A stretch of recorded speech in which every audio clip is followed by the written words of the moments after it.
Hello, you are welcome on Educate Tutorial by Harpreet sir. This video is very important to all students and their parents also. Because अभी ऐसा तो नहीं है कि lockdown की वजह से हमारे स्कूल्स बंद हैं, हमारी ट्यूशन क्लासेस बंद हैं, हमारी कोचिंग्स बंद हैं, तो हम लोग भी क्या अपना बैग बंद करके बैठ जाएं? नहीं। स्पेशली बोर्ड स्टूडेंट्स जो हैं 10th 12th वाले स्टूडेंट्स, वो बहुत ध्यान से सुने how to utilise this lockdown. This lockdown can unlock your success. 24 hours कैसे यूटिलाइज करने हैं, इसका प्रॉपर शेड्यूल कैसे बनाना है, मैं बताता हूं आपको.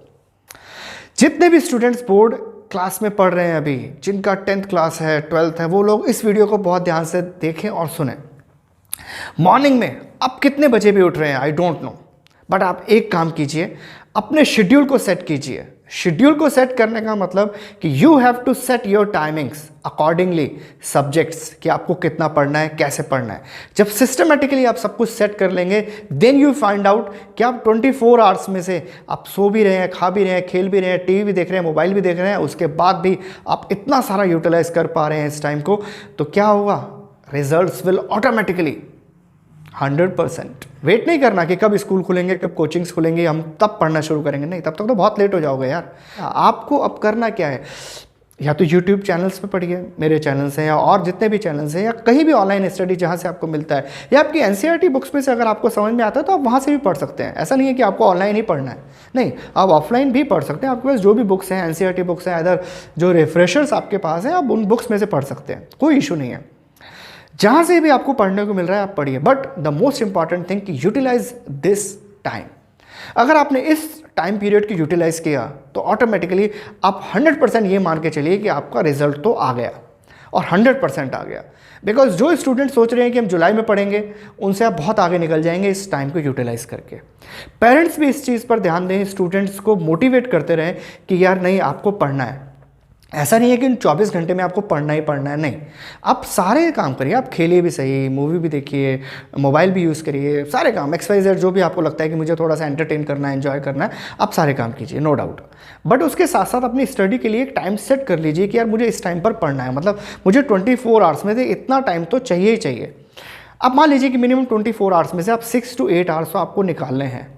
6 to 8 आवर्स अपना टाइम टेबल सेट कर लीजिए कि मैं किस सब्जेक्ट को कितना टाइम देने वाला हूँ, और जिस सब्जेक्ट से सबसे ज़्यादा डर लगता है, मैं बोलता हूँ कि इतना बढ़िया टाइम है ये कि आप इस टाइम को यूटिलाइज कीजिए और सबसे ज़्यादा टाइम उस सब्जेक्ट को दीजिए जिसमें आपको सबसे ज़्यादा डर लगता है. जिस चीज़ से हम जितना ज़्यादा डरते हैं, उससे जब उतना दूर भागेंगे तो डर बढ़ेगा, और पास जाएंगे तो डर कम होगा. बस ये चीज़ ध्यान से सुन लो. अगर आपको मान लीजिए मैथ्स से डर लगता है, साइंस से डर लगता है, या 11th 12th के स्टूडेंट है तो फिजिक्स से डर लगता है, या केमिस्ट्री से, कोई ना कोई ऐसा स्टूडेंट होता है जिसको किसी ना किसी सब्जेक्ट से डर लगता है, तो वो करता है क्या है, उस सब्जेक्ट को छोड़ देता है कि यार मुझे नहीं, केमिस्ट्री से डर लगता है, मैं इस केमिस्ट्री को नहीं पढ़ता, छोड़ो यार, बायोलॉजी पढ़ लेते हैं, फिजिक्स पढ़ लेते हैं, या ब्ला ब्ला अलग अलग सब्जेक्ट पढ़ लेते हैं. बट नहीं यार, केमिस्ट्री नहीं पढ़नी या मैथ्स नहीं पढ़ना. गलती है, ये गलती मत करना. आप उस सब्जेक्ट को पढ़ो जिस सब्जेक्ट को आपको डर लगता है. आपके पास इतना सारा टाइम है कि उन सब्जेक्ट के कंसेप्ट्स को क्लियर करने का. जिन स्टूडेंट्स ने इस लॉकडाउन पीरियड को अपॉर्चुनिटी समझ के यूज कर लिया, बस वो स्टूडेंट बहुत आगे निकल जाएगा. क्यों? क्योंकि 24 आवर्स ऐसे फ्री टाइम पीरियड में जहां आप चाह कर भी कहीं नहीं जा सकते, आपको सिर्फ और सिर्फ घर पे रहना है और पढ़ना है. ऐसा टाइम कभी नहीं मिलेगा. आप इस टाइम को जितना ज़्यादा यूटिलाइज कर सकते हैं. कुछ स्टूडेंट्स ऐसे भी होंगे जो इस पूरे लॉकडाउन पीरियड में अपना सारा सिलेबस कंप्लीट कर लेंगे.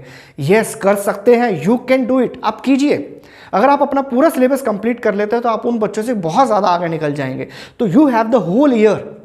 आपको उस पूरे साल में आपको उसको रिवाइज करना है, रिपीट करना है, और उन क्वेश्चंस पर ध्यान देना है जो बोर्ड में आ सकते हैं, जो बोर्ड में रिपीट होंगे या आने वाले हैं. तो आपके पास पूरा टाइम है, आप बहुत आगे निकल चुके हैं उन बच्चों से, आप ऐसा मान लीजिए. लेकिन अगर नहीं पढ़ोगे, इस लॉकडाउन पीरियड को यूज़ नहीं किया, तो बहुत पीछे रह जाओगे. तो इस वीडियो को बहुत ध्यान से देखना. देखने के बाद सिर्फ ऐसा नहीं है कि छोड़ दिया, नहीं, देखने के बाद मंथन करना अपने दिमाग पर कि यार सर ने क्या कहा था, क्या कहा था हमें सर ने कि इस लॉकडाउन पीरियड को कैसे यूटिलाइज करना है. यस, अगर यूटिलाइज किया तो बहुत ऊपर चले जाओगे, बहुत आगे निकल जाओगे, नहीं तो बहुत पीछे रह जाओगे. क्योंकि उन सब्जेक्ट्स को जिनमें आपको डर लगता है, उनका डर दूर करना है, और बाकी सारे सब्जेक्ट्स के कंसेप्ट क्लियर करके उन सारे सब्जेक्ट का सिलेबस कंप्लीट करना है. सारा सिलेबस कंप्लीट हो गया, बस बेफिक्र होकर बैठ जाइए कि इसका मतलब आपने इस लॉकडाउन पीरियड को यूटिलाइज कर लिया। Bye bye and all the very best to all the board students.